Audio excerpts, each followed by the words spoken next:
Thanks so much to all of you for joining us. Thanks to our wonderful jury, and thanks to our supporters, Syntenis and Earthstar Investment. And a big thank you to our team for making it possible. You all rock the food world, and it certainly needs some rocking. ProVeg International is working on the transformation of the global food system. Replacing animal products with more sustainable options is a multi-problem solver. Think of climate change, think of global hunger, and of course, think of animal suffering, and many other major issues of our time. So the startups today, mission-driven founders, are just contributing all of them to this as well.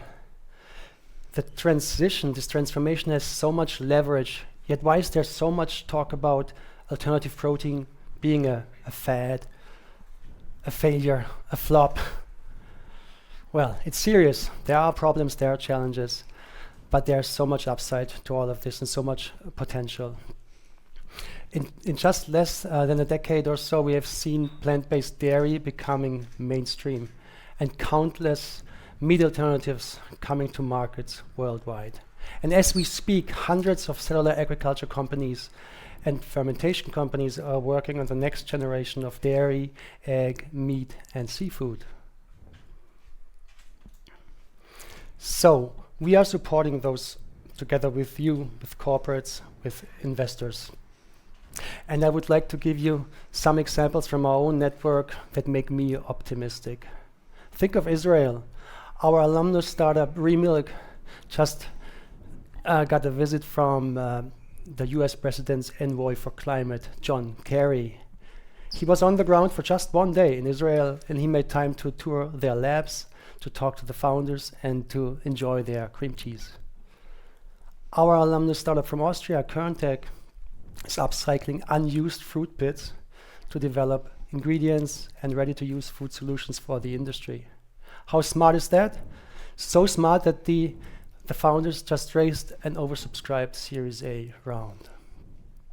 Venture capital is hard to come by these days, or harder than it used to be 2 years ago. And companies like Omni, a vegan pet food company from our network, are focusing on crowdfunding for that, like Happy Oceans Foods as well, focusing on angel funding recently, and very successfully so. The crowdfunding campaign by Omni Pet Food was, they achieved their goal of 400K in just 15 minutes, which is a record. So there is upside, there are possibilities, there are options, and there are opportunities. Today you're going to see mission-driven founders working on the next generation of plant-based and cultivated food solutions. These founders deserve our respect, our support, and esteemed investors, our funding as well. As a report by Blue Horizon and Boston Consulting Group put it, investing in alternative protein is highly impactful. In fact, when it comes to fighting climate change, it gives you the biggest bang for your buck. So all of you, thank you and enjoy our demo day. Incubator. This is Demo Day, which is always such an exciting event. It brings together all of the familiar faces, the long-term collaborators, but also lots of new faces. And we've been founded in 2018, right here in this place, with just an idea, and have been so proud to see the growth of alternative protein in the space, and the growth of the space, and also that we have developed into one of the leading incubators in the alternative protein space. With our work, we help pioneering companies to develop alternatives to animal-based protein products and ingredients. We have a very laser focus on what we do, and this entails plant-based, cellular agriculture, as well as fermentation-derived technologies. And we are super proud that so far, all of our startups collectively have raised more than 300,000 euros in funding post-incubation. And you can see on the presentation like a small selection of all the alumni startups that we're having. And if you look at this world map, you can actually see that the footprint of the ProVeg Incubator is a truly global one, because we really believe in regional champions.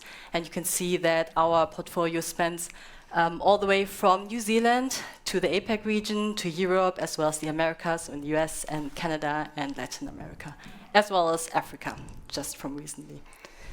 If you look at our portfolio, we have invested since 2020 into now nearly 60 startups across these different product categories. 1/3 is made up of ingredient companies and enabling tech. Then there's going to be the dairy and the meat startups, as well as like a smaller portion of seafood and egg companies. And of course, all of this wouldn't be possible with the amazing team. At the incubator, we are now more like 10 people, which is an incredible growth from when we started back in 2018. So big shout out to the team that are doing this amazing work every day here. And also a big shout out to our friends and collaborators at the Association for Vegan Entrepreneurs in Mexico. They've been doing a stellar job in developing the ecosystem in LATAM and building a regional program for the incubator as well. So regarding Demo Day, how will it work? You have the delight to see 12 startups pitching today here. Each of them will get 4 minutes to present their company, which will be followed by a 3-minute Q&A by our jury. And as always, there is the tradition for 2 awards. So at the end of the program, we will determine who is the audience favorite. So stick around to the very end to vote for your favorite startup, as well as the jury winner. And what do they win, apart from glory and fame? It's 2 free tickets to the New Thought conference that we are hosting in October this year. This has been done by ProVeg, and it's one of the leading conferences on alternative protein in Europe. And for that, before I hand it off, the last part I want to say is that we have our call for entry open. So if you know a startup or you are a startup that wants to join this amazing community, you can apply under our website. Thank you, Ante. That brings us to our current cohort, the summer 2023 cohort. And as Albrecht and Ante, but especially Albrecht just mentioned before, this is the 10th edition. We are on the 5th consecutive year of ProVeg Incubator. And for this cohort, we received over 150 applications, of which we selected 12 companies. These 12 companies have undergone an exciting and intensive program over the last 12 weeks. They went through planning, through looking into their innovation, their science and tech, through their how to build, going through business and operations, networking, connecting, and also racing.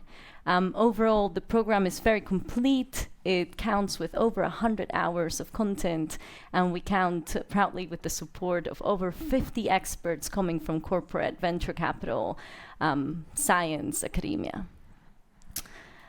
And these are our amazing 12 companies. As you can see, they're coming from all corners of the world, including the United Kingdom, the Netherlands, Ireland, Argentina, Chile, Mexico, United States, South Africa, Thailand, India, and China.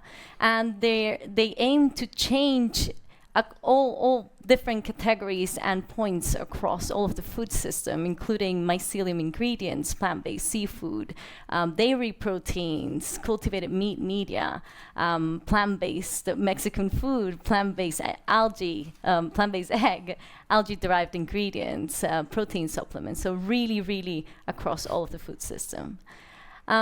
And just now, before we really get into the pitches, I think it's a great opportunity to thank our founders. We really would love to thank our mission-driven founders for all of the hard work that they have been doing overall to change the world system into animal-free. We really thank you for that from the heart.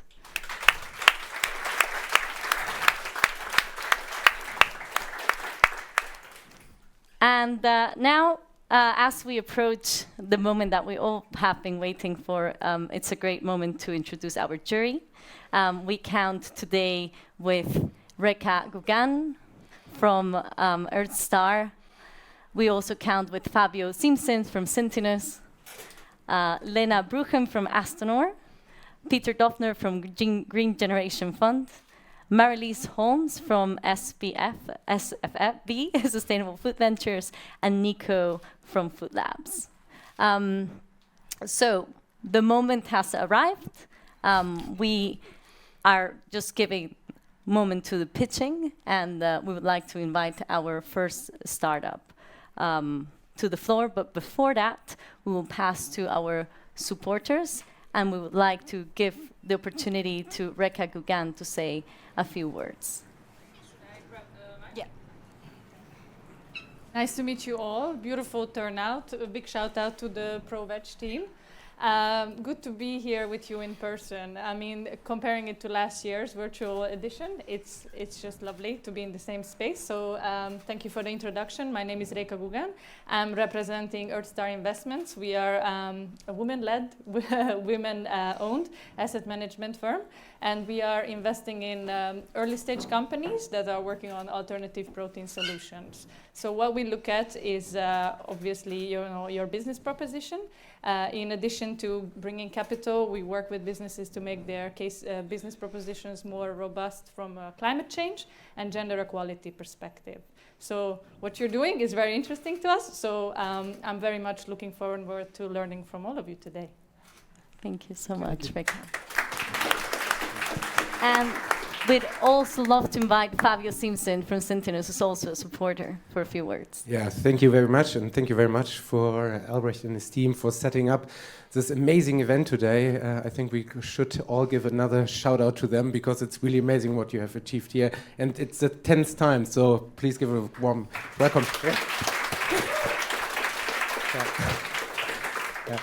No, my name is Fabio Simpson. I'm one of the founding partners at Sentinels. We are a growth fund investing in Series A and Series B companies with a clear focus on alternative protein, clean nutrition, functional food, and food waste reduction. We are also looking into supporting technologies and enabling solutions. And whenever the companies are in a commercialization phase, we are the ones who help you, not only strategic-wise, but also financially. And I'm really looking forward to today's event, because I've already seen there really amazing companies. And thank you very much. And looking forward today. Thank you. Thank you. Thank you, Fabio. Thank you, Rekha. And now we will get started with the pitches. Getting started first up with Alejandro Barberini, who has come all the way from Argentina to present us Ergo Biosciences. So please, Alejandro. Thank you.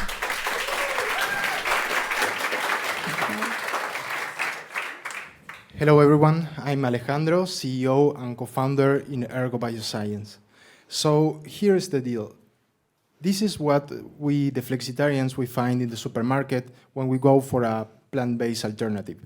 Plant-based cheese with very artificial flavor and without melting, or plant-based burgers that never shift the color during the cooking. The problem is that we are not using the correct proteins.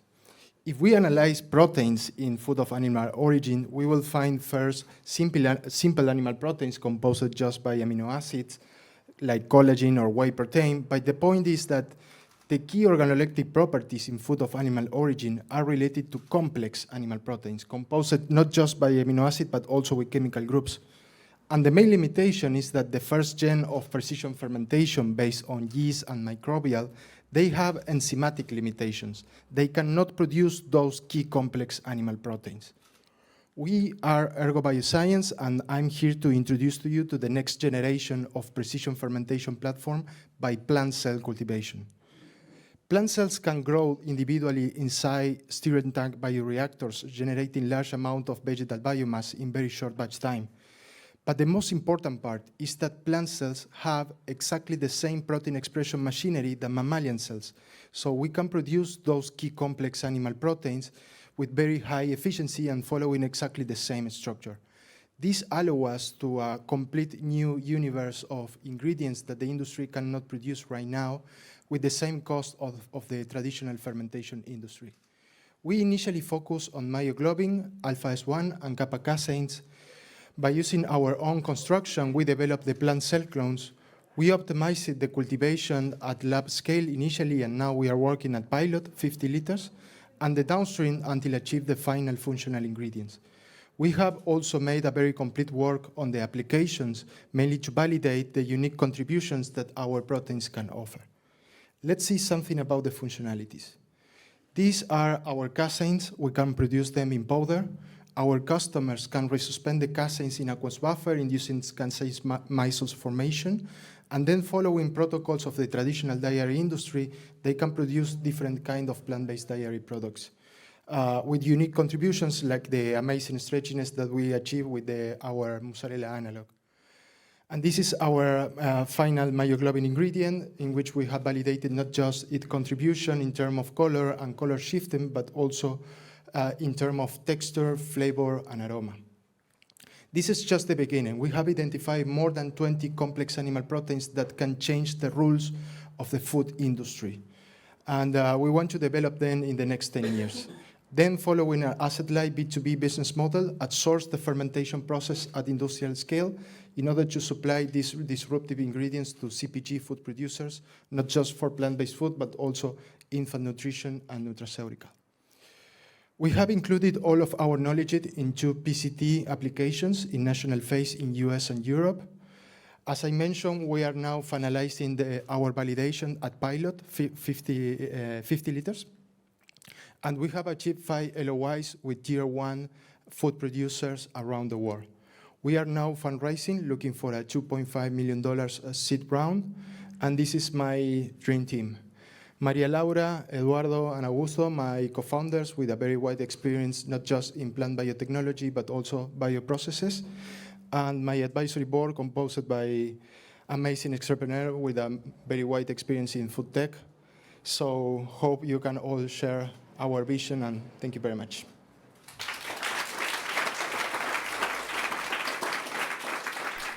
Thank you very much, Alejandro. So now we'd like to invite some questions from the jury. So please, Fabio Simpson, maybe. Thank you very much. Can you tell us a bit more about your go-to-market strategy? How do you attract customers, and what is the first step in co-development, etc.? Yeah. Actually, we are working right now with CPG food producers. The partnerships that we have more progress are Notco, for example, for Latin America and the US, and ADM in Brazil. So our approach is work in co-development of final plant-based food products, of course, using our proteins in order to achieve the final consumers. Fantastic. Nicolaus, maybe? Maybe adding on to that, are you planning to customize your product based on customer-specific needs, or is it going to be a one-size-fits-all solution? Well, in our pipeline of proteins, we have designed our pipeline of protein thinking not just in specific needs that the customer have right now, but also thinking on proteins that can change the rules in specific segments. Maybe the consumer don't have that specific need right now because they didn't know about the possibility that we can produce these new disruptive ingredients. So both. And we'll take a final question from Reka. Can you please elaborate on any regulatory hurdles, if any, and how your team can overcome those? Well, actually, we have already started to work on the regulatory side. We have almost ready the dossier for both the myoglobin and the caseins for the American regulatory offices, the GRAS process. So we are working with a consultant in that regards, but we have internally also the knowledge about the technical information that we have to include. Fantastic. Thank you so much. So, Alejandro, thank you so much for this wonderful pitch. Then now we will be joined by Algrow Biosciences, who will be joining us remotely from Singapore. And we will be speaking with Suki Wei, who will be explaining to us the biorefinery proposition that Algrow has been preparing from us. I'm Suki, the co-founder of Algrow Biosciences. We upcycle functional, versatile algae proteins in our biorefinery. We all know that we have a protein problem, be it for the planet, our health, or for animals. When my co-founder Sudhir was building plant-based foods in an ingredient company, he found microalgae to be a promising but underutilized ingredient. Unlike what you might think, the problem is not really about production. We've had 2 cutting-edge algae growers with resilient strain and low-cost systems come to us, struggling for offtake. There's only so much algae supplement or smoothies that consumers want. It's tough to find mainstream use case when the algae is so green and tastes grassy from chlorophyll. On the other hand, we have companies that are extracting niche, high-value compounds from algae. Take spirulina. Its high-value product is a natural blue. Producers extract this color and throws away 85% or more of the algae. In our refinery, we're able to get color and taste-neutral protein as a co-product that otherwise would be wasted. Without the green, this is a versatile ingredient for your day-to-day foods. Here's how it works. Traditional processes are harsh and untargeted. You break the algae cell into millions of pieces, it goes through extensive purification, and in the process, protein is destroyed. In contrast, our proprietary treatment allows selected molecules, like proteins, to diffuse out of the cell. This is energy efficient, simple, and preserves the protein functionality. We tested our protein in the first application, cakes. In the photo, it still looks blue here because the pigment and protein were combined, but as you can see, it's definitely not green. Our trained panelists gave our cake a higher acceptability score than the egg version. This means that we are on our way to unlock algae protein as a mainstream ingredient. It's able to foam, dissolve, making it a performance-enhancing protein in bakery and a variety of plant-based foods. In our techno-economic analysis, we found that upcycling the proteins could increase gross margin by up to 40% in a refinery, which also helps us to access a much larger market and much more impactful one, the protein market. Within plant proteins, the functional specialty proteins market is valued at $1.8 billion. And to capture this, we form partnerships in both upstream and downstream. Currently, we have 6 companies on our wait list to test the ingredient, from small startups to billion-dollar company. Most of the competition in algae proteins are on the right-hand side. They grow color-neutral algae in a bioreactor. We've learned that this is pretty expensive. Our key differentiator is that with gentle extraction, we get high-quality proteins with low-cost raw materials grown in the sun. We also have strategic access to raw materials in Asia, where 97% of algae is grown. Since we started the journey last year, we've completed pre-pilot, we've built up a waitlist of customers, and received regulatory approval in Singapore. We're looking to complete our pilot and also work with CPG companies ahead of our seed round next year. I've always been fascinated by food, by how it's so simple, yet it's a powerful tool for change. And that's why I worked to commercialize 2 sustainable food companies after my time as a BCG consultant. And along the way, I met Sudhir, my co-founder, who's a food scientist with 10 years experience and always striving to create better food. Vishal's a process engineer from the top schools in Asia, and we also are guided by the world's best, Dr. Scott, who's a retired CEO of one of the top natural ingredient companies in the world. We have unique IP and a diverse team to bring it to market. Right now, we're in between rounds, but we're open to a limited bridge, and we would also love to connect with investors early for our upcoming seed round. So join us on this journey. Thank you so much. Fantastic. Thank you so much, Suki. So now we open once again the floor to questions from our jury. And I would like to invite questions from Peter Doffner from Green Generation Fund. How do you select the microalgae strains or the microalgae by itself? What's important? Can you describe maybe what drives the process there? Sorry, could you repeat the question? How did you select the right microalgae, or what this is driven by? So I think one thing that I would highlight is that right now our focus is very much on the extraction. So when we started, we wanted to look for a strain that is already easy to work with and have the commercial potential in terms of scale and affordability, right? So what was important was, number one, it's already GRAS approved.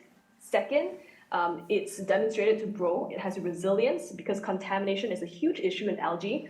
And the strain that we chose is an extremophile that thrives in environments where microbes are difficult to grow. And third, in terms of affordability, in terms of like the shape of the cell, it makes it easy to harvest. It makes it easy to kind of extract as a raw material.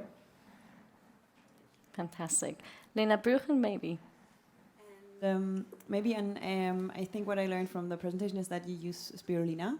And for their first generation product, for the colorant, how does that color perform on, like, I don't know, heat, pH values, and for light, or like compared to any other maybe synthetic colors? Of course, synthetic colors are high, but yeah. That's such a great question. I guess for today, our pitch was mainly focused on protein. For the pigment itself, because we're kind of mainly on extraction, we haven't really done a lot of work to improve stability, but we are working to partner up with a technology partner who could help us develop the stability for that. So the blue that we're working with, it is highly soluble. It mixes well with other colors. So those are the value proposition and why it's the dominant natural blue pigment in the world today. There are limitations in terms of stability in pH and temperature that we can have an added step to improve. Maybe just a quick follow-up question.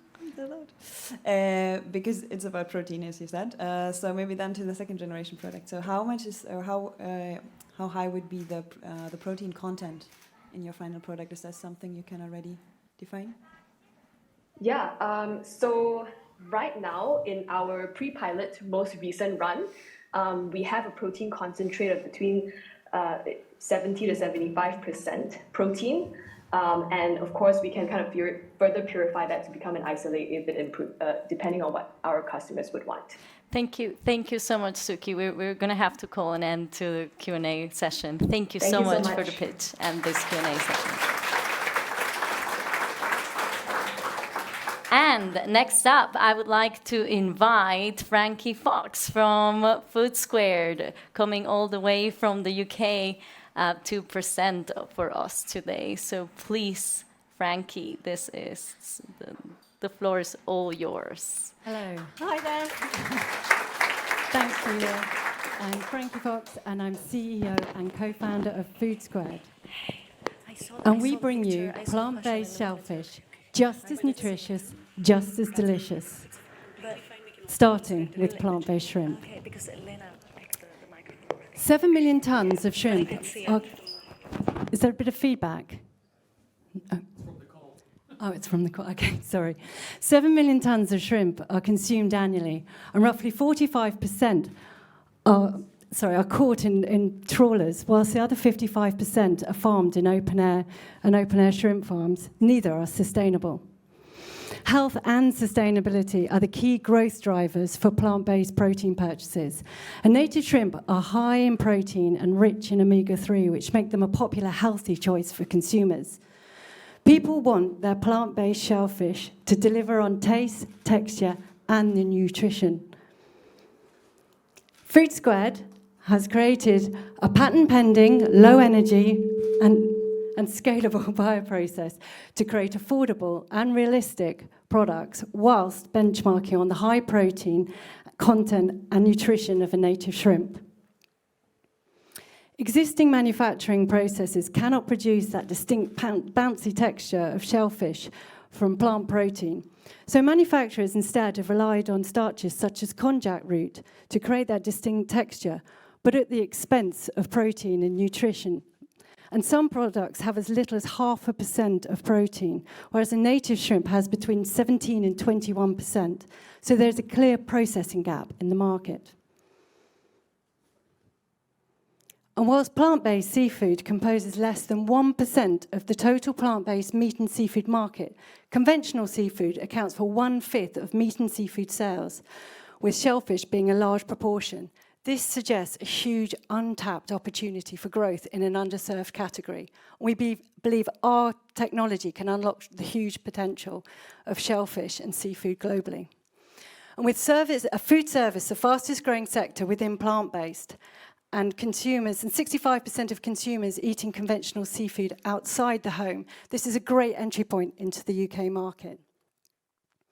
We plan to scale through local co-manufacturing partners who use our proprietary ingredient mixes and our patent-pending process to create the texture and form the shellfish products, which are then frozen and packed into convenient formats for our food service customers to cook and serve. Our 3 main customers will be restaurants, food service wholesalers, and convenience food manufacturers. We'll enter the market as a prawn paste replacement in gyoza and dim sum, and then move on to popular cooked dishes for our whole prawns, and then move on to popular food-to-go cold dishes, salads, sushi, bento, before extending our range to other popular shellfish products. We have a patent pending on our process and trade secrets on our ingredient formulations. So who are we? Abby is our CTO. She's a bioengineer with a background in alternative proteins and a decade in the food industry. Wes, our COO, brings a wealth of operations and logistics skills from waste management in the US. And I bring my skills from a previous food startup. We're looking for investment to get to food service in the UK by Q3 this year, and with the main amount going on R&D co-manufacturing spend. So people will continue to consume shellfish, and our vision is to be a big part of a sustainable future for that industry. And this is it. Doesn't it look good? Hopefully you'll all enjoy the samples later. Thank you. Thank you so much, Frankie. Thank you so much. And once again, we'd like to invite some questions from our jury. Maybe Marie-Lise, would you like to take a lead?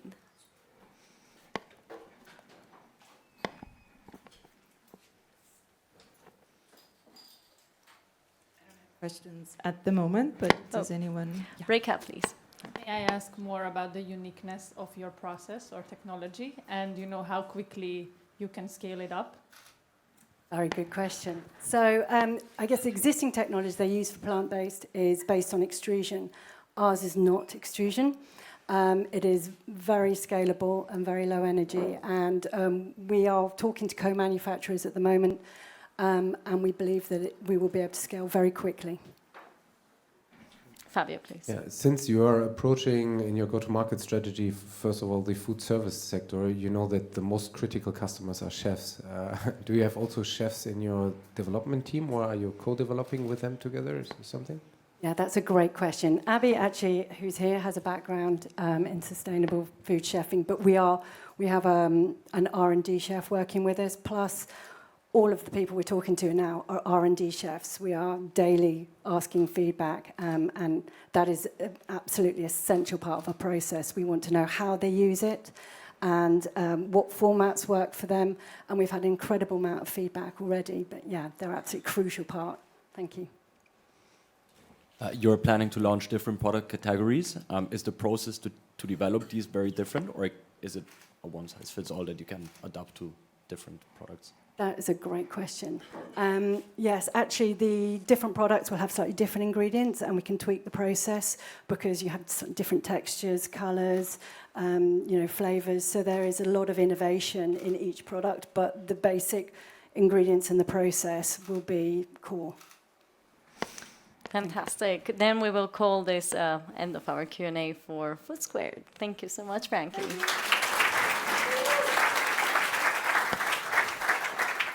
And up next, we have SomaTech, and today joining us is Dr. Tony Callahan, directly from Ireland, who will be presenting SomaTech. Thank you, Julia. Hi, I'm Tony from SomaTech. We have developed a solid-state fermentation platform which transforms low-cost side streams into high-value, protein-rich functional ingredients. Food producers need to be more sustainable. They are seeking solutions to reduce waste, lower carbon emissions. As well as this, complex supply chains can break down. This can result in food shortages. Also, there is a growing trend towards plant-based protein. However, research shows that many customers are not happy with plant-based foods, complaining that they're expensive, they're highly processed, and that they lack taste and texture. Our solution is SomaMeal. It is a functional fermented ingredient which contains beta-glucans, antioxidants, and natural umami flavors. It is affordable, sustainable, and versatile. Soma meal adds taste and texture to plant-based foods, and it does all of this with a clean label. We have developed in-house a highly scalable deep bed approach to solid-state fermentation. In our modular platform, we use repurposed food-grade equipment. On our platform, inside our platform, we combine fungal mushroom mycelium with the feedstock, such as brewer's spent grain, and in just 5 days, with zero waste and minimal energy inputs, we create a functional ingredient. With our approach, we solve two major issues. Number one, obviously the food waste, and number two, we are lowering Scope 3 emissions, and we're doing all of this with a clean label. So myself and Alejandra, who's here, we have 40 years experience in academia and industry. We are both scientists. We have a proven track record of process and product innovation. We are seasoned entrepreneurs. We have a top-class team from accelerators from across the food industry who are helping us scale our process and to make sure our approach is tailored to what the market actually needs. So we work with plant-based substrate producers, such as breweries, to convert these feedstocks into ingredients for food manufacturers. We have a two-phase business model. Our first phase is B2B, to supply these ingredients to food and ingredient companies. We will do this. This will scale our process and demonstrate market traction. Our second phase, we will do R&D for food companies. We will leverage our platform and offer our technology to the food companies. We will license and lease our platforms and know-how. So this shows our two-phase revenue model in more detail. Here you can see the price a company would expect for these types of ingredients, as well as the price we will charge for unit area fermenter space leased, and the yields that they can expect from a fermenter. We will increase this through diversifying applications for our fermenters and increasing demand for our platforms. So we're working with the best research, food, and technology providers, and we will engage with others. We are vertically integrated with patentable technology covering strains, process, and products. And in partnership with leading ingredient and flavor companies, we will diversify applications for our process. So using our first product, Soma meal, or MVP, we have developed a wide range of food applications. To date, we've had a small investment which we've used to build our production facility and to commission our 1-ton production system. We've had great feedback from the food industry with companies such as Schocken, The Good Pulse, and This interested to test our products. And we've signed LOIs with Beasol and Quorn. We will install our platforms in the food supply chain. In the next 4 years, we will go from 1 ton to larger commercial scales. We increase demand for our platforms and our products to key stakeholder engagement. We are seeking a pre-seed investment of €500,000. This will be to build market traction and to increase the number of 1-ton platforms at our disposal. This will not only demonstrate the market, but will give us the data needed to design the next larger fermenter, which is a 10-ton system. I'm Tony from SomaTech. If you're interested, get in touch. Thank you. Thank you so much, Tony. Questions from our jury. Lena Bruggen, please. Thanks for the presentation. It was really interesting. For the side streams you use at feedstock, is there any standardization needed, or is there a different performance on different feedstock, like regarding yields? To date, we've focused on brewer's spent grain, and in terms of standardization, we're only looking at a single de-wetting standardization step. We've looked at other like rice milling side streams and bran, etc. And this is basically just we need to wet this substrate. So I suppose to summarize, it's optimizing the moisture content. Yeah. Peter Doffner. What's your approach towards novel foods regulation? Good question. So to date, we are not classified as novel food. What drives novel food is obviously the fungal strain that we're using. We've tested probably 15, 20 fungal strains. We can use them all. However, many of them are novel. So we're focusing on a non-novel tempeh strain, which we can go to market with quickly. Reka, please. So I'm thinking of your team. So I commend your ambition, and I see what you guys are really good at. So what is it that you're missing? Or what is it that you're looking for? I think business and finance. We're both scientists, and this gives us a great advantage. We can quickly innovate, but I suppose this last years we've been focusing on learning the world of business and finance, but it would certainly help to have more expertise in-house in these areas. Fantastic. Thank you so much. Thank you so much, Tony. Thank you so much, Doreen. And up next, we will be joined by Satnam Singh, who will be joining us remotely from Singapore. Well, India, actually, at the moment. He will be telling us all about Fattastic Technologies and their fantastic fat. Satnam, please, the floor is yours. Hello, everyone. I'm Satnam Singh, founder of Fattastic Technologies. We develop fantastic plant-based fat from plant-based fat from vegetable oil, and this is for the alternate protein industry. So 72% of consumers who have consumed plant-based meat, they have stopped eating because of low taste and texture. In other words, low sensory appeal. The key to this problem is fat. Fat can improve taste, mouthfeel, and texture. The industry-wide solutions are so far palm oil, coconut oil, and hydrogenated oil. All of them, they have high saturated fat, and that makes them unhealthy. And apart from that, they fail to provide animal fat-like properties. Coconut oil, for example, as it's widely used by the industry, it has several drawbacks, such as low melting point, it gives aftertaste, and if we keep relying on coconut, we cannot meet demand by 2030. At Fattastic, we have developed an exclusive oil structuring technology which can transform any vegetable oil to solid fat. And good part of this technology is that we use all natural ingredients. It's vegan friendly and there's no hydrogenation involved in the process. Fattastic fat is tasty as it makes the product juicy and it delivers the flavor efficiently.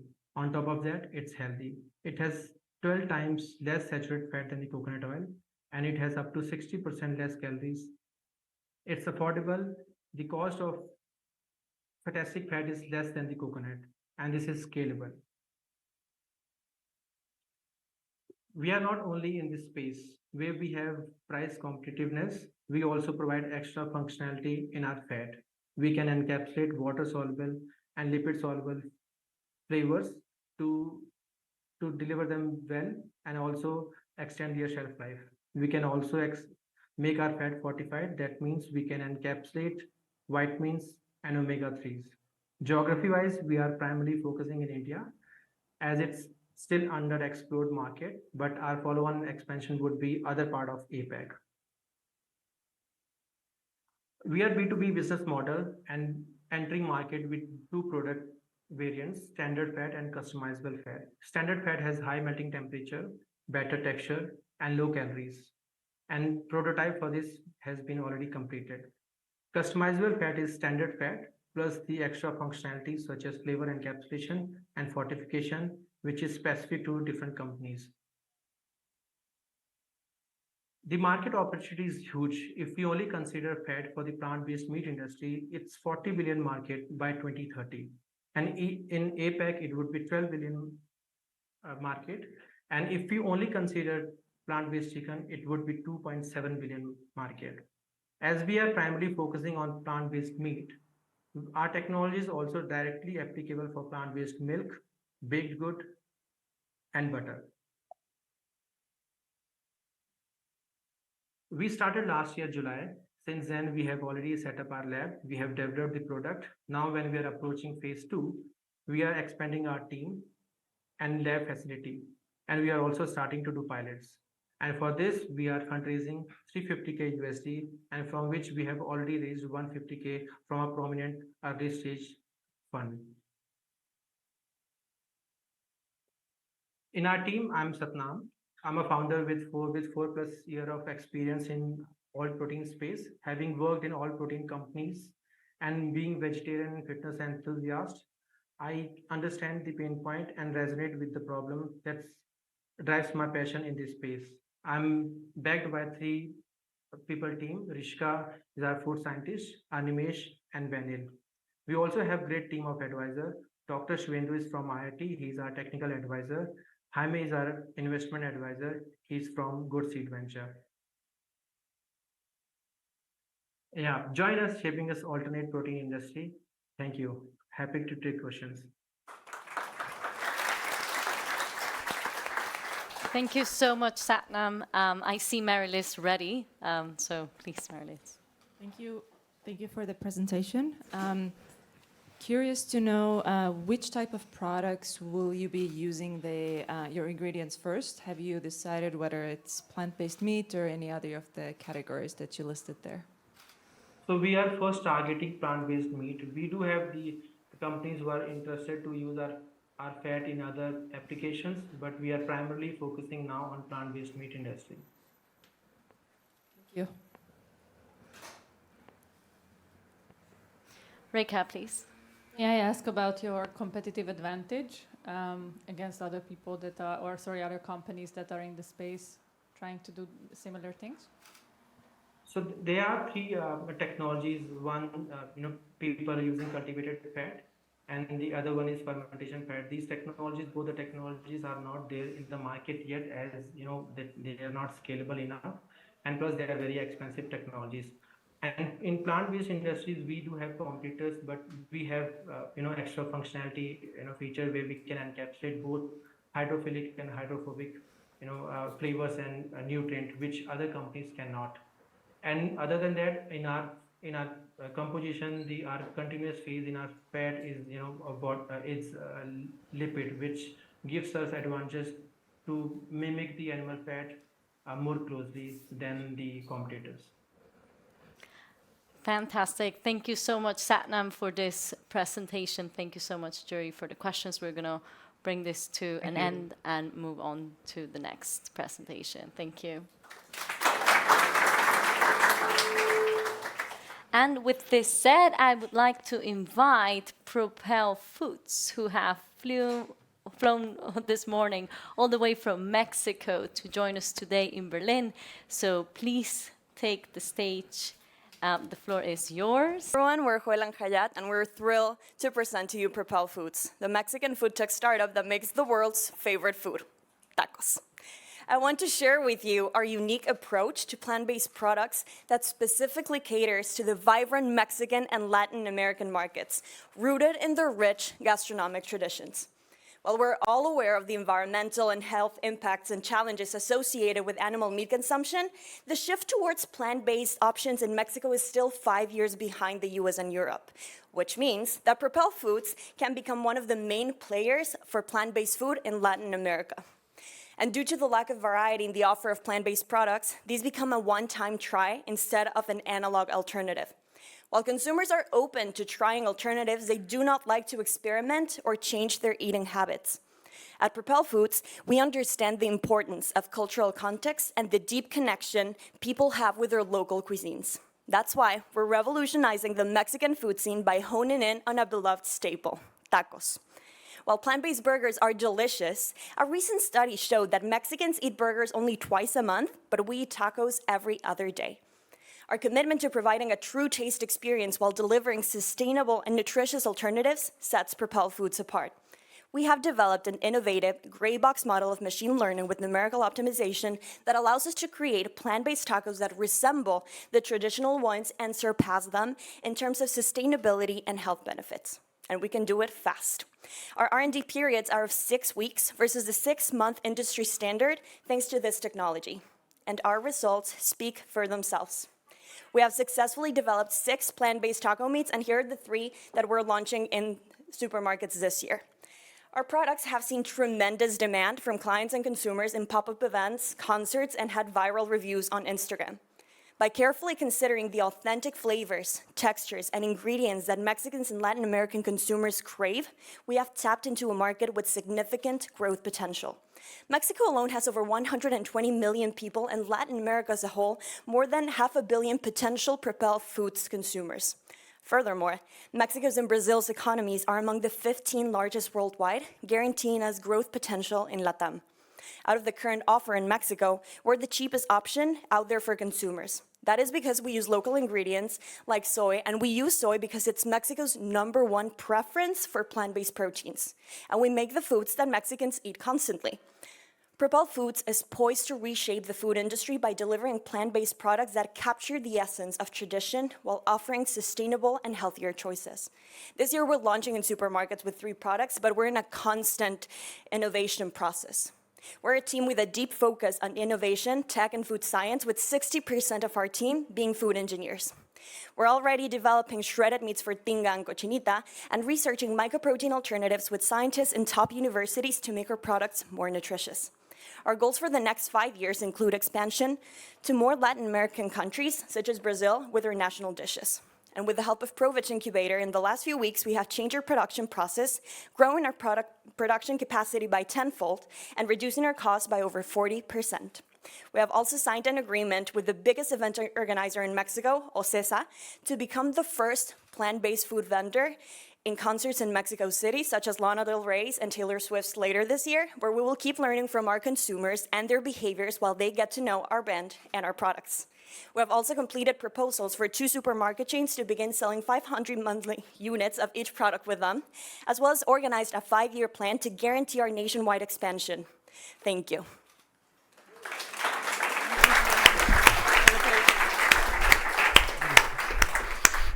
Thank you so much, Team Propel Foods. And I see Nico from Food Labs has a question for you. Thank you very much for the pitch. Could you please elaborate a bit further on how you're using mathematical models in your product development? Sure, I'm more than happy to answer the question. I'm the mathematician of the team.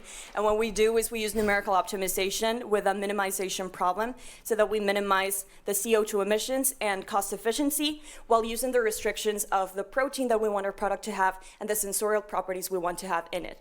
So with that, we do it in the machine learning problem where we use our data set and we can get different formulations to replicate the alternative meat we want to get to. So that's how we use it. Thank you. Thank you. Peter, you sure love Mexican food, don't you? It's most food, so yeah, but it's probably the best. It's the best. Without having tasted it. There you have it. It's official. How do you communicate this to the consumer, or is there any within the brand communication, is there somehow foreseen that this is transported to your B2B or B2C clients, and what do you think is their expectation on a company that has rooted their product in such a process? So we have really worked into our marketing and our wording because Mexico is a very unique market in which they see the word vegan and they get scared. So we have had to work with them in the concerts and things like that with experiments such as changing the wording from vegan to plant-based, explaining that we use soy, and changing the colors because they don't like the color green for food. They like vibrant colors in Mexico, so all of our packagings are in very vibrant colors and explain over to tacos. And supermarkets and other clients are interested in our products because they are the only Mexican plate that they can offer in a plant-based alternative, because every time we start a meeting they're like, okay, do you sell burgers? Because we don't want them. So we're like, okay, we don't, we sell the tacos. So that's another differentiator with our marketing in the Mexican market. We have time for one more, maybe Elena? So thank you for the presentation. So we learned the main ingredients is soy. Besides the soy, what are other ingredients in your products? So we use mainly the soy because research in Mexico showed that consumers only like soy. The others, they don't see where the protein comes from. And the other ingredients we use are the adobos that are typical Mexican adobos. And so in order to have the protein have the proper absorption, we add additional micronutrients and amino acids from plant origin so that the protein has the best absorption and it's the healthiest possible product for our consumers. Thanks so much. Thanks, Kayat. Thanks, Joel. And next up, thank you. Next up is Plant Origin from Thailand with Pasakon, the founder, and he has made all the long way from Thailand to be here with us today in Berlin. The floor is yours. Thank you.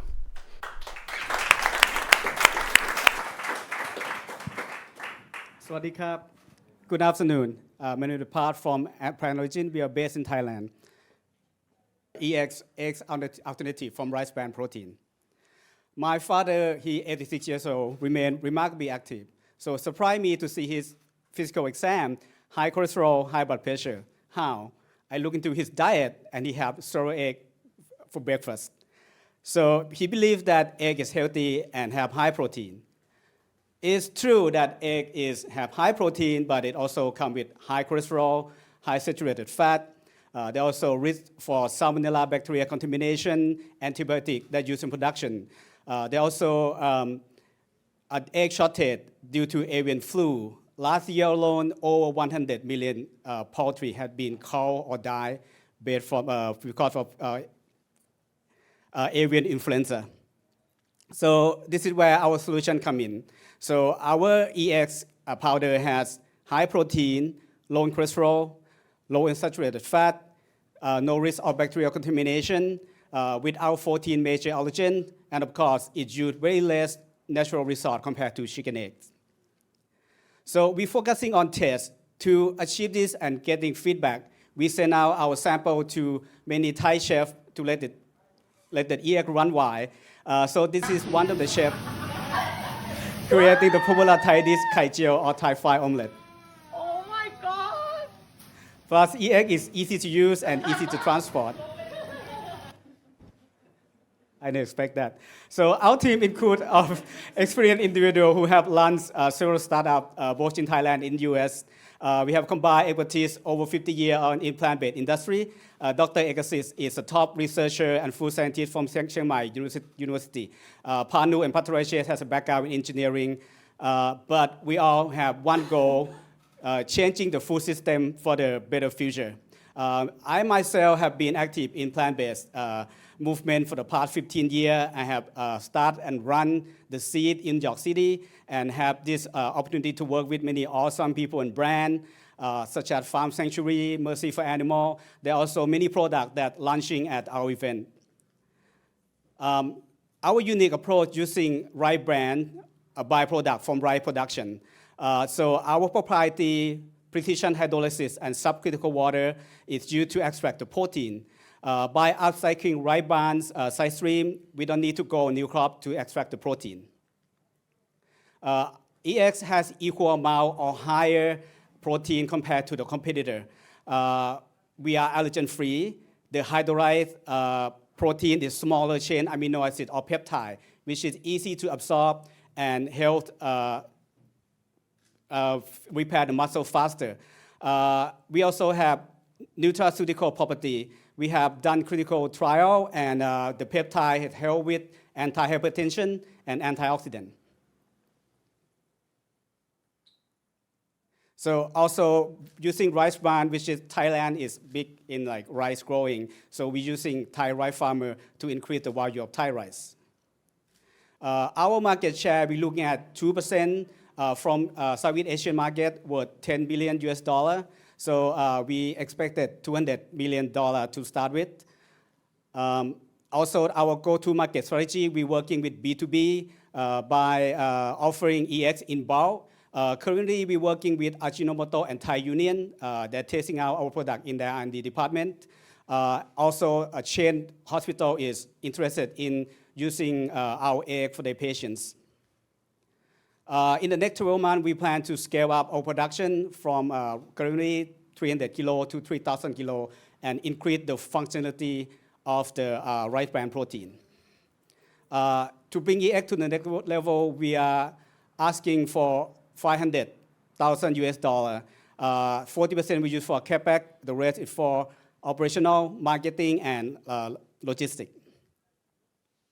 The last thing I would like to leave you with is the greatest threat to our planet is to waiting for somebody else to come and fix it. Excellent solution. Cracking the code for sustainable future, one egg at a time. Pun intended. Thank you.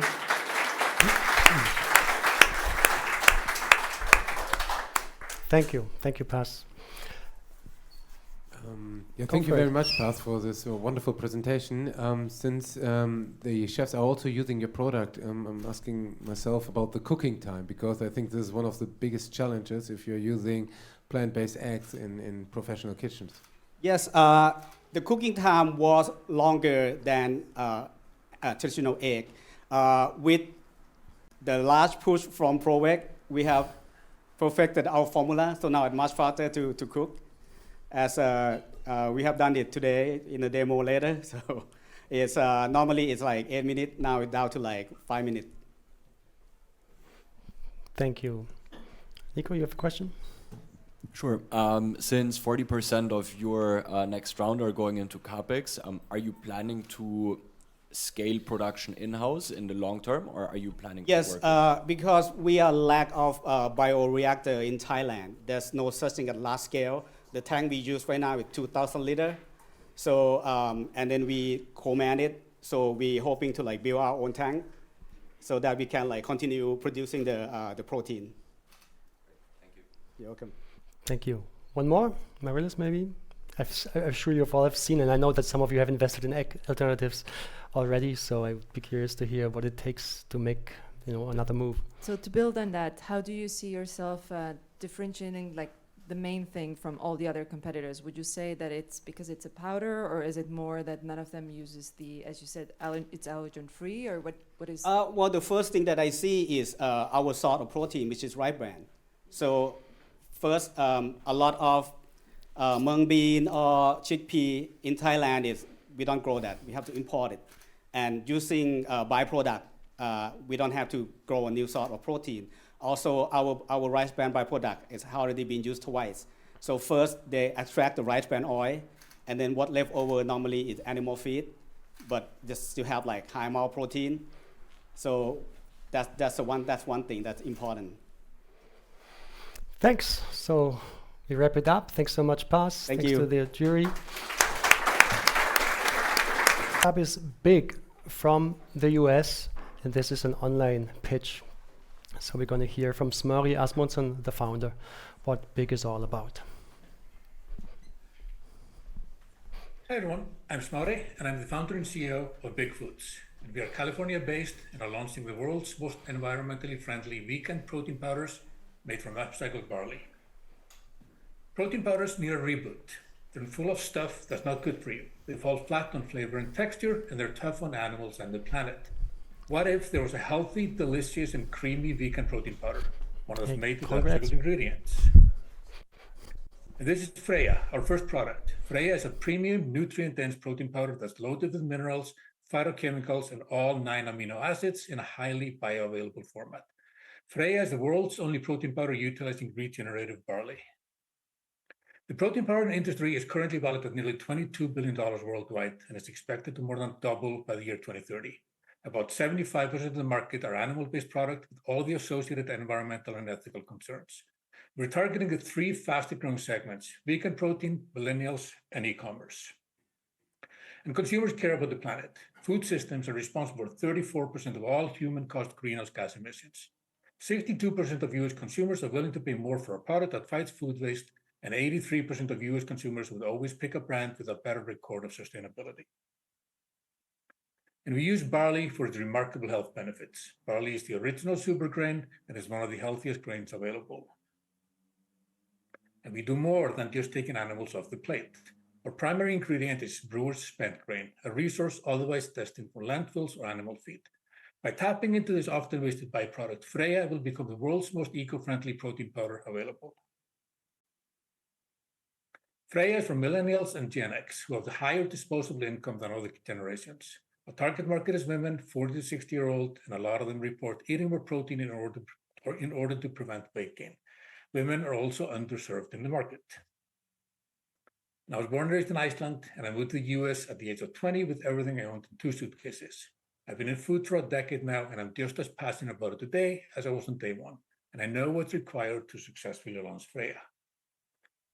And I think it goes to show the strength of the opportunity that I was able to pull together a team of absolute superstars to help launch Freya. We have folks that have built companies through an exit, folks that excel in production, in finance, in branding, and in marketing. And our plan is to start with e-commerce in order to maintain high margins. From there, we'll enter the natural channel, followed by conventional and club. We see this as an international play and plan to expand to Europe in year 5. And Bygg started as a plant-based milk company, but the more we played with the raw ingredients, we realized there was an incredible opportunity to start with the protein powders. That business needs less cash to start and is incredibly high margin. We do believe the milk business is a significantly bigger play, and the plan is to have the protein powders generate the startups for that and to launch a line of barley milks in year 2. To date, we have finalized development of our plant-based milks and are nearly done with the protein powders. We secured supply chain and identified co-manufacturing. We have identified our launch team and are ready to launch as soon as we secure the necessary funding. The feedback from our trial consumers has been nothing short of amazing. We see a path towards profitability in year 3, top line revenues at $750,000 in year 1, going to just over $37 million in year 5.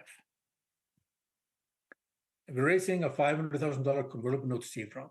Funds will be used to complete R&D and product development and to launch Freya protein direct to consumer. Bygg is an impact-driven startup, and you see some of our future certifications here. Our goal really is to make as big of an impact as possible. And that's it. Thank you.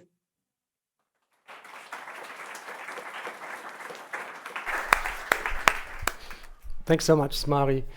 I think functional food, this could be a question for you, Fabio. Yeah, thank you very much. I like the idea to go first via powder and then via the milk.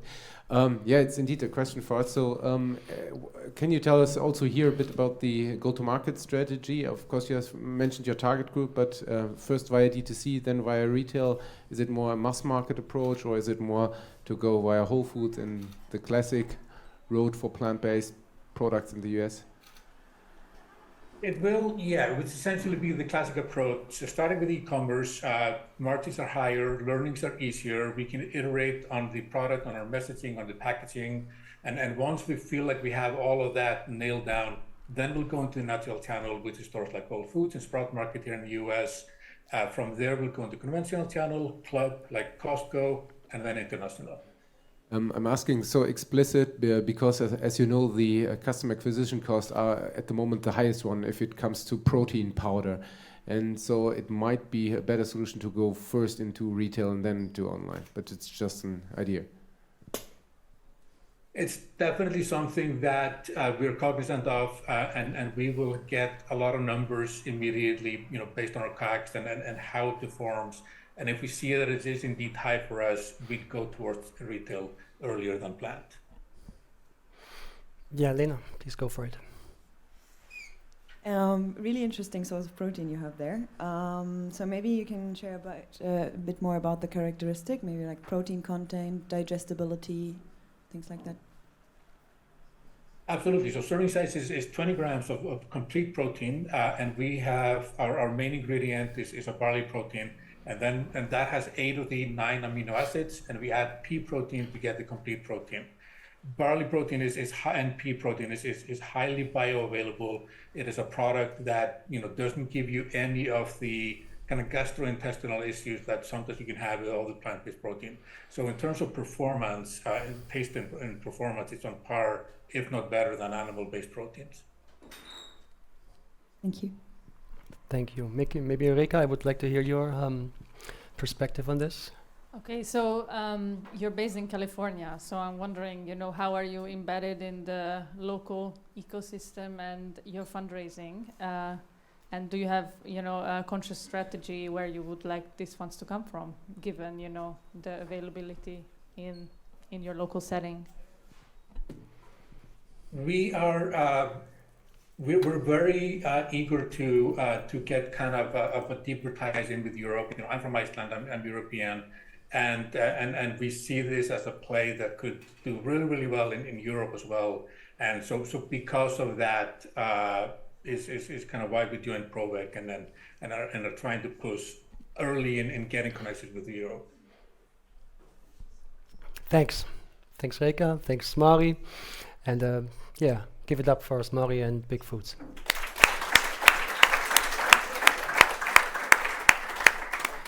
As you know, we are a truly global program, so next up is another faraway place like California. It's South Africa, and we're going to hear Charles Reed from MycoSure.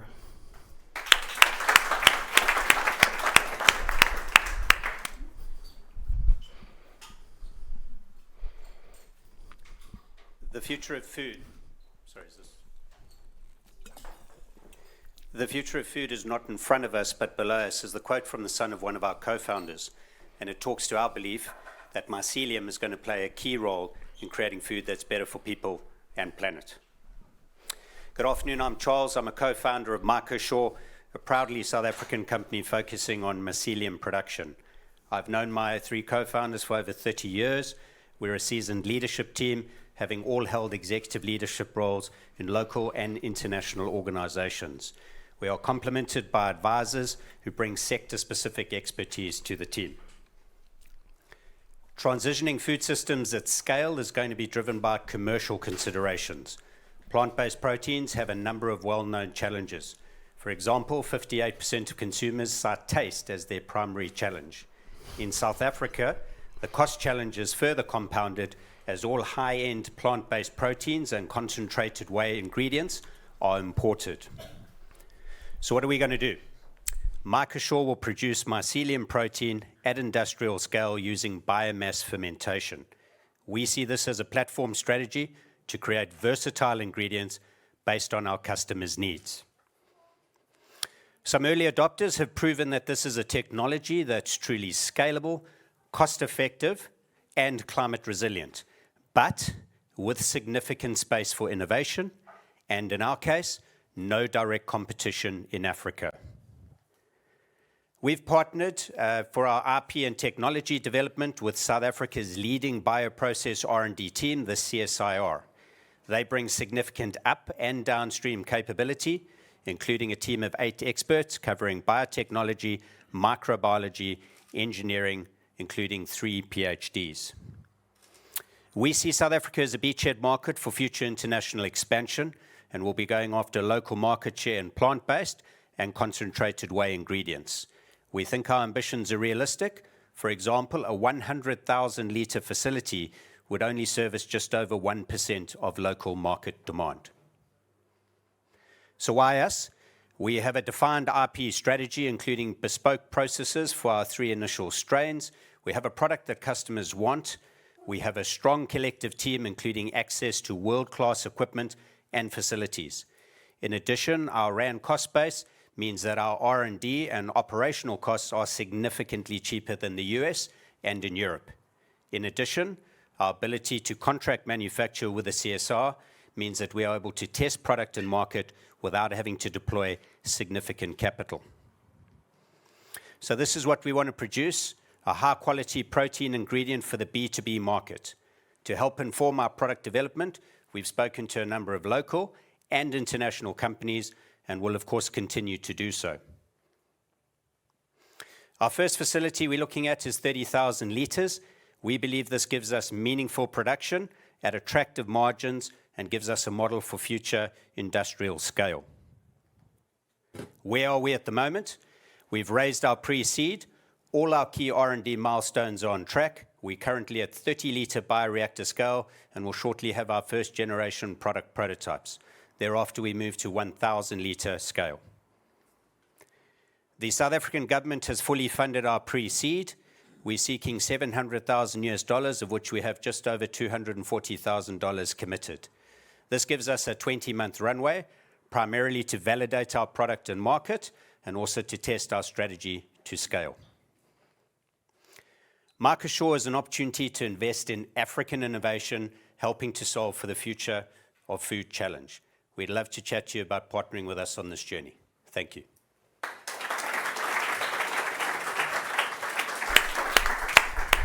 Thanks, Charles. Yeah, we have a couple of mycelium experts here. I know about this, so Nico, you can go first. Thank you very much for the presentation. You mentioned that you're working together with R&D partners. How is this going to affect the IP situation? Is everything going to be part of your company, or are you splitting basically the IP that is being created?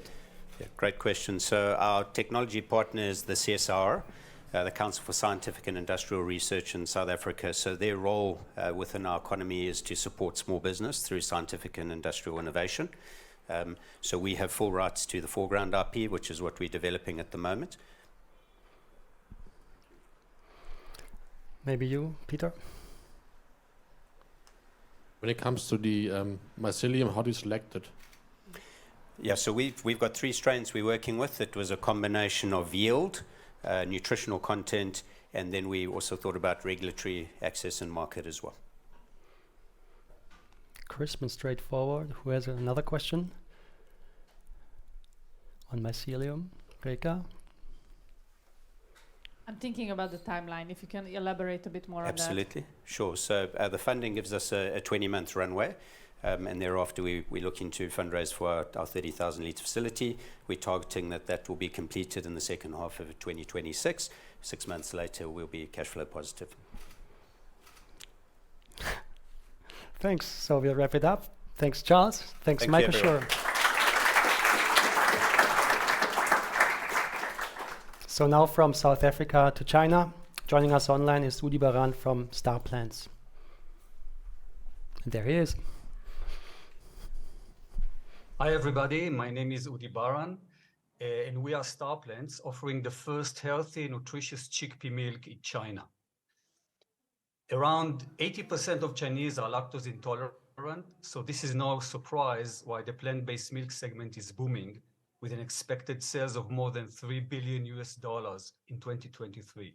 Just for comparison, the segment in Europe is the largest, and it is only 700 million euros.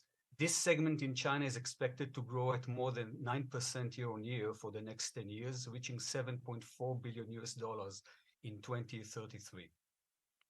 However, there is a huge gap between the offerings and the market needs. Currently, there are dozens of brands and plant-based milk products, and they are all positioned as fashionable casual drinks.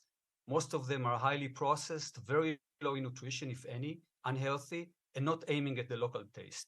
So obviously, consumers are complaining that despite of the large offerings, there is no significant value. So meet Eva, our COO and co-founder, who is also my wife. She got frustrated too.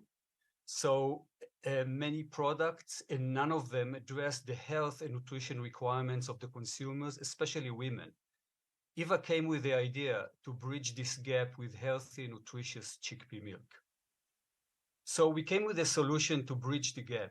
Our products are using only natural ingredients, specifically whole natural chickpeas, no powder, no additives, no emulsifiers, no added sugar. The products are clean label, high nutritional value, and adapted to the local taste.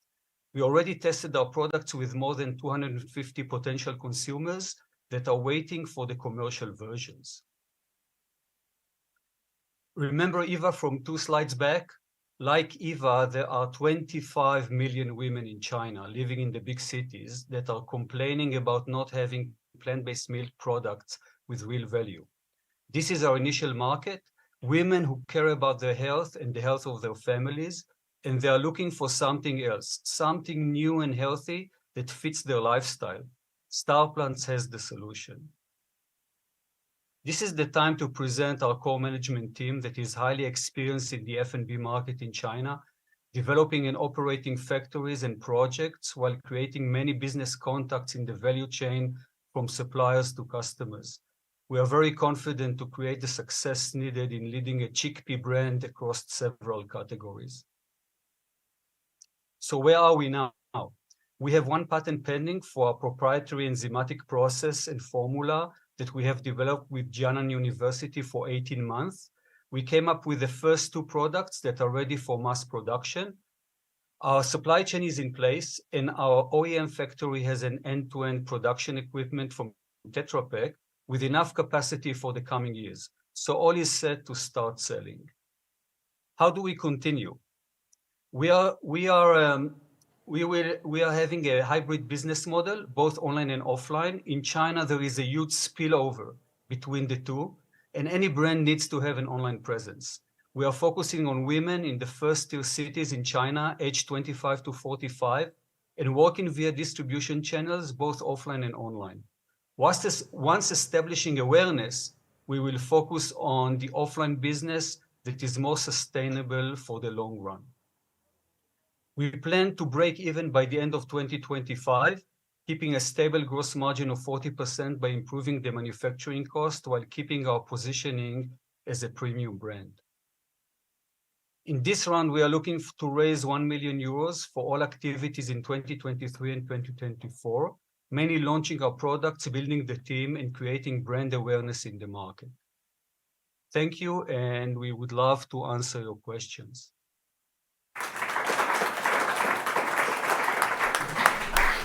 Thank you, Udi. Marilis, you have a question.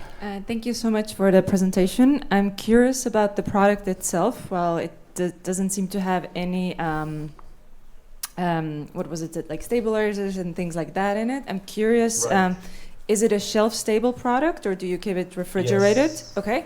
And No, it's an ambient product. The shelf life right now is already verified for at least 9 months. Actually, it's already 10 months, more than 10 months, and it's still good, and people are still drinking it. Yes, so it's thank you. It's a room temperature. Yes. Perfect. Thank you so much. Thanks. Lena? How does your final product compare in price to competitive products in your target market? Okay, we are on the high end regarding price. Obviously, we are a premium product, and in China specifically, if you claim you are a premium product and you are a cheap price, and nobody will believe it's a premium product. So the price needs to match the positioning of the product itself. One question, is it the high price because chickpea as a source is so expensive, or is it where's the biggest? Right now it's mainly the process. We are using very unique OEM factory that, like I said, it's an end-to-end Tetra Pak equipment. Only with this kind of equipment and process, which is patent pending, we are able to produce an ambient product with still only natural ingredients. Thanks.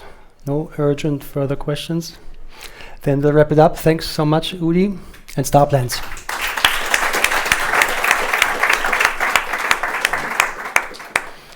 And from there to the Netherlands, to Marieke van Boyerden and Joost Lindeman, the founders of Be Better, My Friend.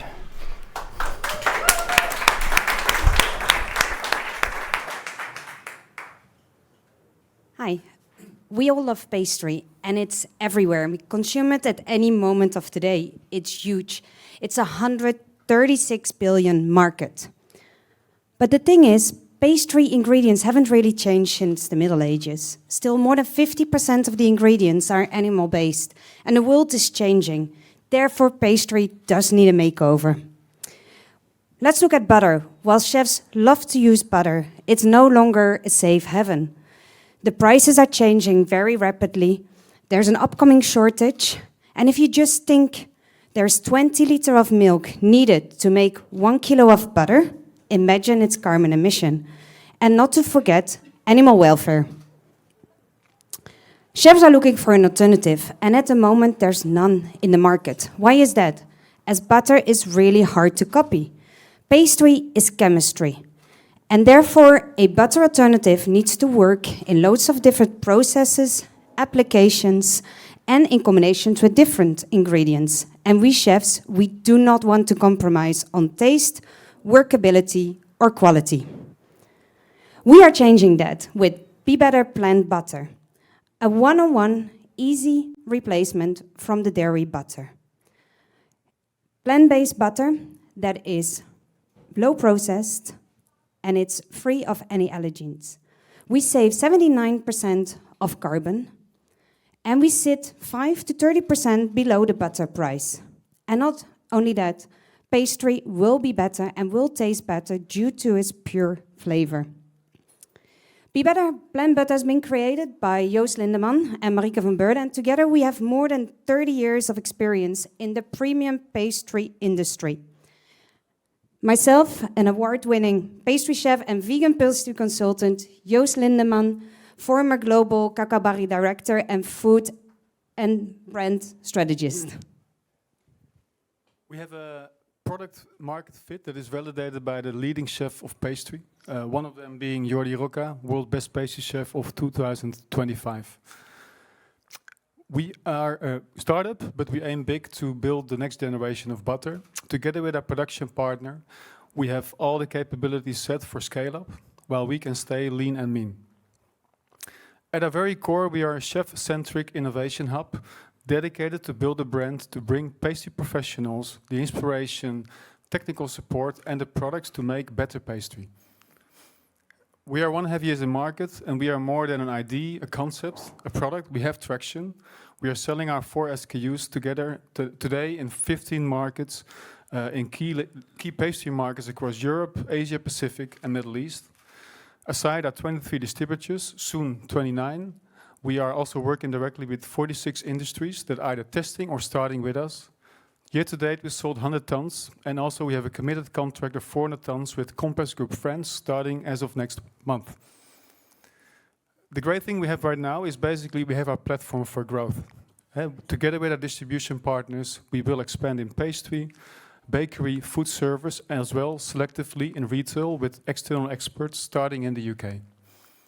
Also, we will expand our product portfolio today with plant butter, as of September with plant creams, and next year with plant cream before creme cheese. We will have profitable sales as of 2025. That basically means 3,000 kilos per each production partner. But we need also help.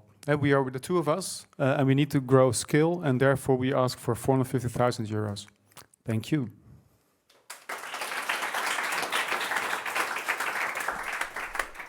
Thank you, Marieke and Joost. Who wants to go first? Rika. Could you please tell us more about the material properties of your butter? So it's made of coconut, shea, and colza. We have an emulsifier and sunflower lecithin to stay allergen-free, and we are about 1 degree same as the melting point of a normal butter, to really have one item that really can replace dairy product. Well, I say one item, it's 2 items. We have one for croissants, and we have one for any other pastry application. Peter, please go for it. Would you compete against such large players like Upfield, for example, who like basically own the global plant butter / margarine market?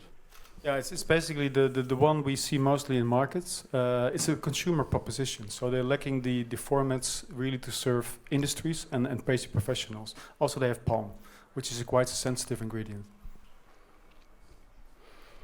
Another question, we can take one more. Lina, you want to go for it? Ask the same question again, but how about pricing? Like, how does that compete to the butter chefs currently use? Oh. So prices fluctuate quite a lot, but if you're looking at the price fluctuation for the past 6 months, we are priced 5 to 30% below dairy butter. Thank you. That is impressive. Thanks a lot.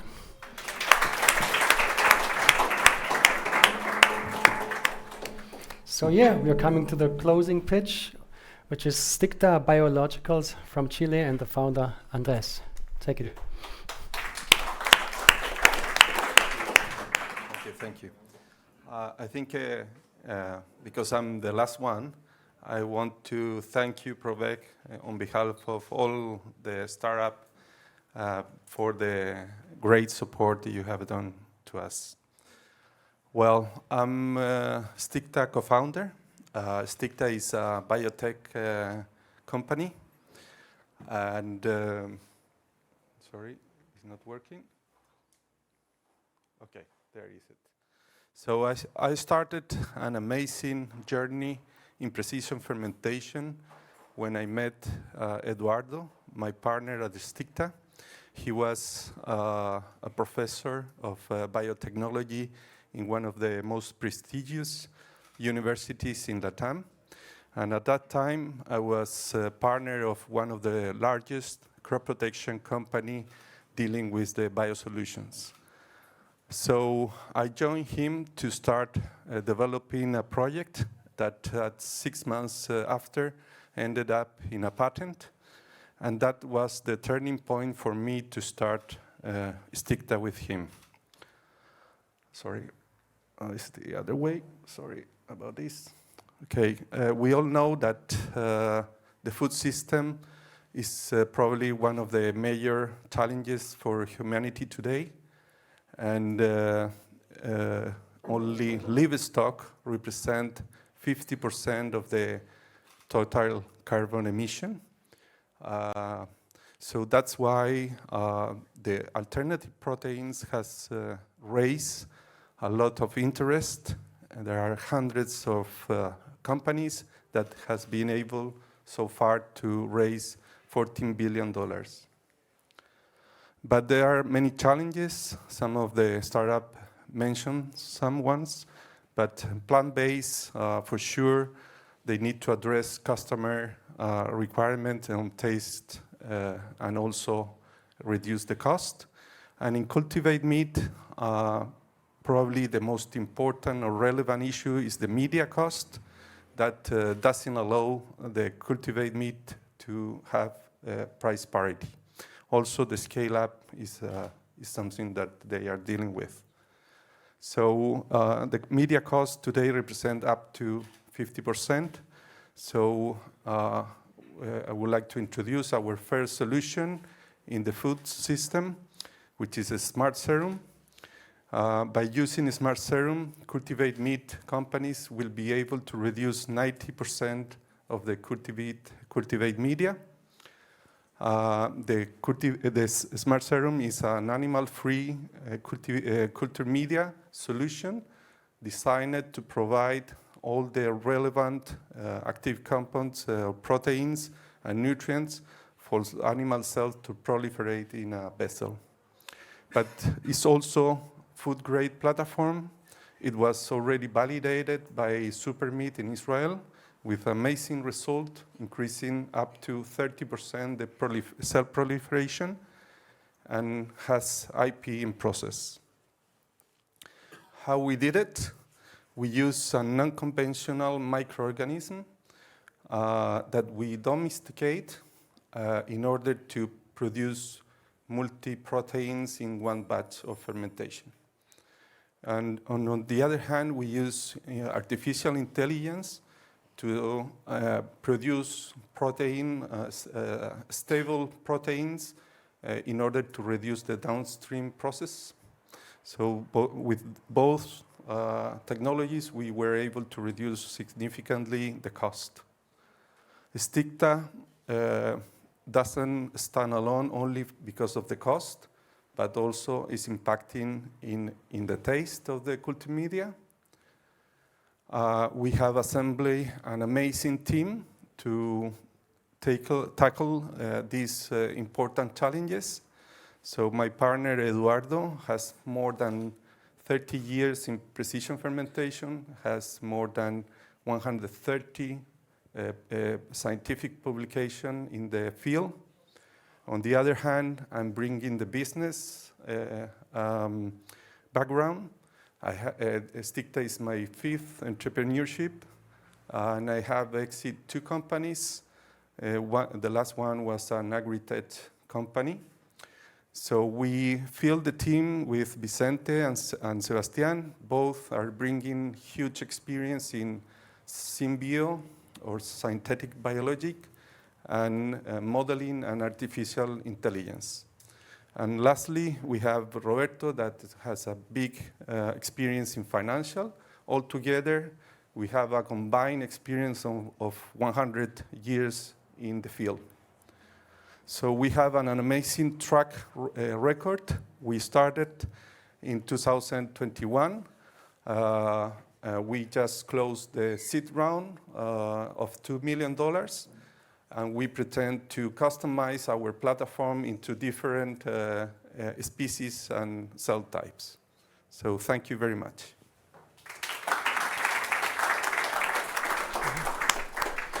That is a lot of experience. So who's interested in precision fermentation? Yeah, I think it's super exciting for the whole industry that you mentioned that you managed to bring down costs by 90%. Could you elaborate just once again how you're doing this and how the 90% are composed?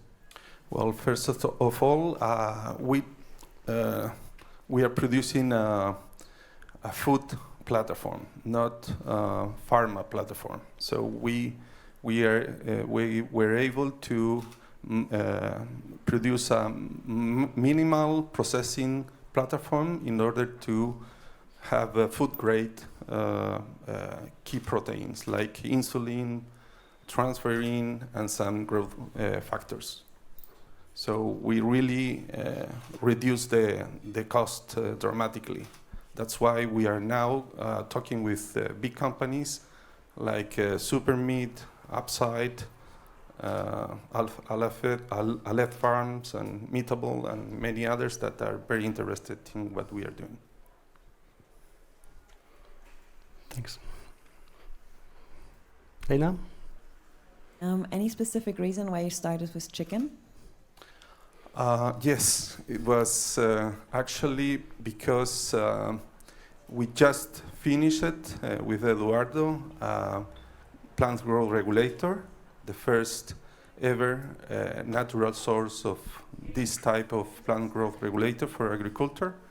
And someone in Israel called me to see if we can produce at agricultural level or food level growth factor for meat. And the company was Supermeat, and that's why.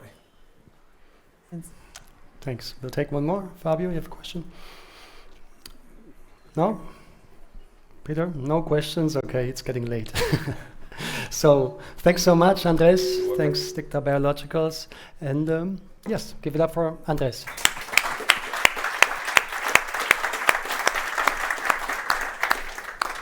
So this was 12 pitches.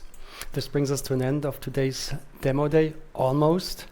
Now I ask the jury to close their scoring for all the startups if you haven't yet, and the audience to vote for their favorite. And then after a short break, we'll be back to announce the audience winner and the jury winner.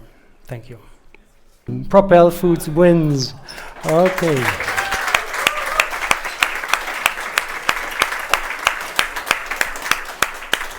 The jury winner is Be Better, My Friend.